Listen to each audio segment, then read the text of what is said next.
Cette émission a été rendue possible par les amis et partenaires de Cœur pour Christ Ministère. Bien-aimés dans le Seigneur Shalom. Aujourd'hui, nous allons parler de notre deuxième point sur les processus de la sanctification. Écoutez jusqu'à la fin et que Dieu vous bénisse abondamment. Différents péchés comme des questions distinctes et indépendantes les unes des autres. Certaines personnes sont plus tentées dans un domaine et d'autres plus dans un autre. Mais dans tous les cas, pécher, c'est faire sa propre volonté. Demandez à Dieu de vous aider. Et le Saint-Esprit vous aidera à mettre votre chair, volonté propre, à mort, voir Romains 8:13 et Galates 5:24. Une dévotion fervente à Jésus est ce qui vous aidera à vaincre à rester toujours sur le bon chemin. En tout temps, vous devriez pouvoir dire.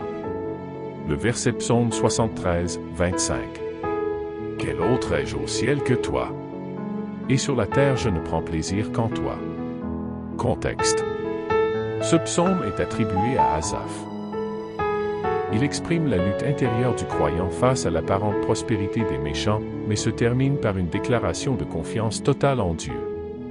Le verset 25 est une confession d'amour exclusif et de dépendance absolue envers Dieu. Sens spirituel. Dieu comme unique trésor. Le psalmiste reconnaît que ni le ciel ni la terre n'offrent de joie comparable à la communion avec Dieu.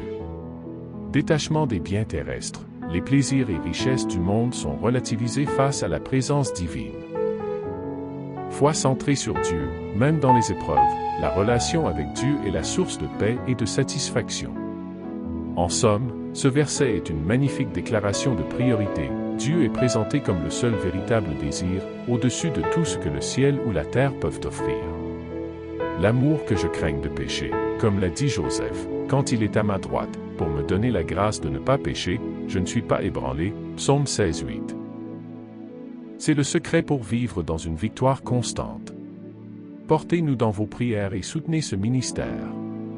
Amen.